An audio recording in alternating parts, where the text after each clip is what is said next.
Welcome to English Baba channel. Class 9 civics कह लो या पॉलिटिकल साइंस कह लो, उसका चैप्टर नंबर 4 है वर्किंग ऑफ इंस्टीट्यूशन। सो आज हम करेंगे इसके एनसीईआरटी सॉल्यूशन और क्वेश्चन आंसर। तो जल्दी से वीडियो को लाइक कर दो। आई होप चिल्ड्रन आपने वीडियो को लाइक कर दिया है और अभी तक चैनल को सब्सक्राइब नहीं किया तो सब्सक्राइब कर दो सो दैट आपको हमारे सारे अपडेट्स मिलते रहें। क्वेश्चन नंबर 1 देखिए, if you are elected as the prime minister of India, मान के चलो कि आप भारत के प्रेसिडेंट बन गए हो, सॉरी प्रेसिडेंट ऑफ इंडिया बन गए हो आप। Which of the following decisions can you take on your own? आप ऐसा कौन सा डिसीजन है इन चारों में से जो आप खुद से ले सकते हो बिना किसी की परमिशन के? Select the person you like as, जो आपका मनपसंद पर्सन होगा उसको प्राइम मिनिस्टर बना सकते हो? नहीं। डिसमिस अ प्राइम मिनिस्टर, जो एग्जिस्टिंग प्राइम मिनिस्टर है क्या उसको डिसमिस कर सकते हो? ये भी नहीं कर सकते हो। Ask for reconsideration of a bill passed by both the houses, जो दोनों हाउसेज हैं विधानसभा लोकसभा, ठीक है, आप उन्होंने कोई बिल पास किया, आप उसको रिकंसिडरेशन के लिए भेज सकते हो कि भैया एक बार इस पे और विचार कर लो। तो ये है right answer C. Who among the following is a part of political executive? Children आपको एक ट्रिक बता रहा हूं, जब भी आ जाए पॉलिटिकल तो यानी कि जो पॉलिटिकल लीडर्स होते हैं जो वोट के द्वारा चुन के आते हैं उनको बोलते हैं। जैसे मोदी जी हैं, अब मोदी जी सत्ता में क्यों हैं? क्योंकि इनकी पार्टी को वोट मिल रहे हैं। अरविंद केजरीवाल जी दिल्ली में है क्योंकि इनकी पर, अगर मान के चलो 5 साल बाद किसी दूसरी पार्टी को वोट मिल जाएंगे तो ये अपनी जगह से हट सकते हैं, हट जाएंगे। समझ में आएगा? लेकिन एक होते हैं परमानेंट एग्जीक्यूटिव जो अपने पढ़ाई के दम पे, है ना, आप देखते हो मूवीज वगैरह, 12th फेल आपने देखी होगी, आईएएस पीसीएस बन के आते हैं। 5 साल पहले भी यही थे, अब किसी और की सरकार आई, अब भी यही है। तो अब ये पूछ रहा है who among the following is a part of political executive? देखो डिस्ट्रिक्ट कलेक्टर अपने दम पे बन के आता है, secretary of ministry home welfare अपने दम पे बन के आता है, जनरल पुलिस अपने दम, लेकिन जो होम मिनिस्टर है ये सब इलेक्शंस के थ्रू, ठीक है, पार्टी के थ्रू चुन के आते हैं, कोई टेस्ट वगैरह क्लियर करके नहीं आते। विच of the following statement about the judiciary के बारे में कौन सा जो स्टेटमेंट है गलत है? ठीक है, देखो जुडिशरी क्या है? इंडिपेंडेंट है, बिल्कुल सही बात है। Any citizen can approach court, अगर किसी भी सिटीजन को ऐसा लगता है कि उसके साथ न्याय नहीं हो रहा या उसके अधिकारों को छीना जा रहा है तो वो भी, ये वाली बात भी सही है। Judiciary can strike down a law if it goes against the spirit of the constitution, ये भी वाली बात सही है। Every law passed by the parliament needs approval of the supreme court. अब ये वाली बात देखो, इसमें हमको फॉल्स ऑप्शन चूज करना था, तो फॉल्स ऑप्शन है ए। ये कह रहा है कि कोई भी लॉ जो पार्लियामेंट पास करेगी उसको अप्रूवल लेना पड़ेगा सुप्रीम कोर्ट से। भाई आपको पता है पार्लियामेंट एक अलग डिफरेंट बॉडी है और जुडिशरी एक अलग डिफरेंट बॉडी है, दोनों एक दूसरे से बिल्कुल अलग अलग हैं। ये अपना अलग तरह से काम करेगी और ये अपना अलग तरह से काम करेगी, ठीक है, तो ए होगा। Which of the following institution can make changes to an existing law of the country?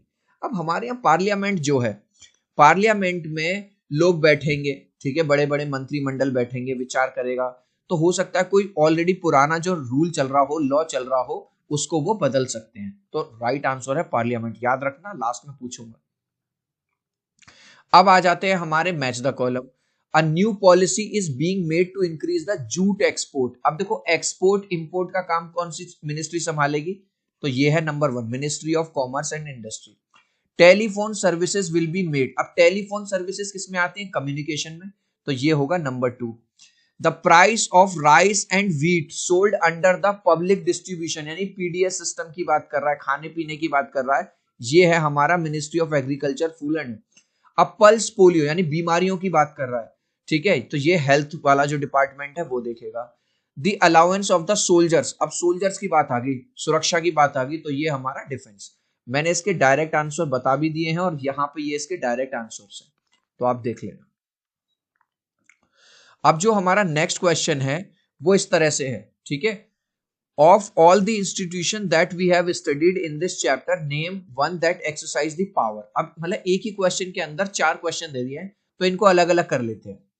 Decisions on allocation of money for developing infrastructure, जैसे रोड बन रहा है, कोई इरिगेशन के लिए, कोई डैम वगैरह बन रहा है, अब इसके लिए पैसा कौन रिलीज करेगा, अलोकेट कौन करेगा? तो राइट है दी एग्जीक्यूटिव, यानी पॉलिटिकल जो पार्टियां हैं, जो गवर्नमेंट है वो करेगी।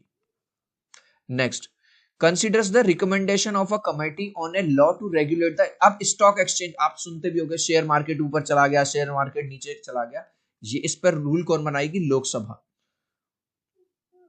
या parliament. Decides on a legal dispute between, दो स्टेट्स के बीच में लड़ाई हो रही है किसी बात को लेके, ये लड़ रहे हैं, तो इसको कौन डिसाइड करेगा भाई? ये तो जज लोगों का, जुडिशरी, सुप्रीम कोर्ट का काम है। Next, implements the decision to provide relief for the victims of earthquake. अब मान के चलो कहीं अर्थक्वेक आ गया, बहुत सारे लोग मर गए, बहुत तबाही हो गई, अब उनको जो रिलीफ प्रोवाइड करोगे, ठीक है, तो एग्जीक्यूटिव यानी कि जो civil parliament, implement of the decision, decision तो वहां सरकार ने ले लिया कि भाई हम वहां पे ना 2 करोड़ रुपए देंगे, ये देंगे, वो देंगे, उस चीज को इंप्लीमेंट करने कौन जाएगा? कुछ प्रधानमंत्री थोड़ी ना जाएंगे हर घर में, तो उसको जो इंप्लीमेंट करेगा, एग्जीक्यूट जो करेंगे, वो है परमानेंट सिविल सर्वेंट्स करेंगे। गाइज, अभी तक आपने इस वीडियो को एक लाइक नहीं किया है तो आपसे रिक्वेस्ट करूंगा एक लाइक कर देना। आपके एक लाइक से, एक सब्सक्राइब से बहुत मोटिवेशन मिलता है। मैं 3 तक काउंट करूंगा चिल्ड्रन, प्लीज वीडियो को लाइक कर देना। 1 2 3। आई होप चिल्ड्रन आपने वीडियो को लाइक कर दिया है, चैनल को सब्सक्राइब कर दिया। Thank you guys. Next, why is the prime minister in India not directly elected by the people? Choose the most appropriate answer। जो प्राइम मिनिस्टर है उसको डायरेक्टली लोग चूज क्यों नहीं करते? ठीक है, तो आपको आंसर बताना है। ठीक है, in a parliamentary democracy only the leader of the majority party in the Lok Sabha can become the prime minister. तो भैया पार्लियामेंट में, ठीक है, डेमोक्रेसी में जिसकी भी पार्टी की मेजोरिटी होगी, उस मेजोरिटी का जो हेड होगा वो ही क्या बनेगा? प्राइम मिनिस्टर बनेगा। नेक्स्ट चिल्ड्रन, ये मैं आपको समझा देता हूं, बड़ा सा क्वेश्चन है। 3 दोस्त हैं, वो मूवी देखने जाते हैं और मूवी में वो क्या देखते हैं कि कोई भाई साहब 1-2 दिन के लिए वो बन जाता है, सीएम बन जाता है, और भाई साहब सब कुछ बढ़िया बढ़िया काम करने लगता है, फटाफट फटाफट डिसीजन लेता है। आपने शायद एक मूवी देखी होगी नायक, जिसमें अनिल कपूर एक दिन का सीएम बन जाता है। तो क्या ये सचमुच में पॉसिबल है? तो आंसर देखो अब हम कैसे लिखेंगे। While it may look good in a movie, but in real life it is different। भाई मूवी तो 3 घंटे में खत्म हो जाएगी, लेकिन रियल लाइफ ऐसे थोड़ी चलती है। Governance in a democracy is about taking everyone along, सबको साथ लेके चलना पड़ेगा। भाई आपको कोई डिसीजन लेना है तो अपने जितने भी मिनिस्टर्स वगैरह हैं उनके साथ सांठगांठ करोगे, पूछोगे, डिस्कशन करोगे या नहीं, बस या ऑन द स्पॉट डिसीजन लेते जाओगे। Decisions cannot be implemented without coordination among various organs of the government. भाई गवर्नमेंट के भी तो अलग अलग ऑर्गन है, उन सबको भी तो साथ लेके चलोगे, उनसे भी तो पूछ के चलोगे, कल को जवाबदेही किसकी होगी? तो आंसर है कि रियल लाइफ अलग होती है और मूवी एक अलग चीज है। Next, a teacher was making preparation for a mock parliament. अब मॉक देखो, पार्लियामेंट तो ये है, मॉक पार्लियामेंट क्या होती है कि टीचर अपनी ही क्लास में एक पार्लियामेंट बनाए, किसी को ये यहां बिठा दिया एज अ हेड, ये पार्लियामेंट के मेंबर्स बना दिए, ठीक है। तो she gave them an option, each one could choose to have a majority either in mock Lok Sabha और देन राज्यसभा। अगर आपको ये चॉइस दी जाए तो आप किस में आना चाहोगे, लोकसभा में या राज्यसभा में? अब हम इसका आंसर समझेंगे। I would choose to have majority in Lok Sabha. मैं लोकसभा में मेजोरिटी लेना चाहूंगा। क्यों? The leader of the Lok Sabha is directly answerable to public, क्योंकि जो लीडर होता है लोकसभा का उसको पब्लिक को आंसर कर देता है, and hence it's can be quite challenging, और ये थोड़ा सा चैलेंजिंग टास्क होगा, तो मैं चैलेंजिंग टास्क लेना चाहूंगा। नेक्स्ट क्वेश्चन देखो, after reading the example of reservation order, आपको पता है इंडिया में रिजर्वेशन सिस्टम चलता है, तो पढ़ने के बाद 3 स्टूडेंट्स है डिफरेंट रिएक्शन, 3 स्टूडेंट्स के अलग अलग रिएक्शन थे।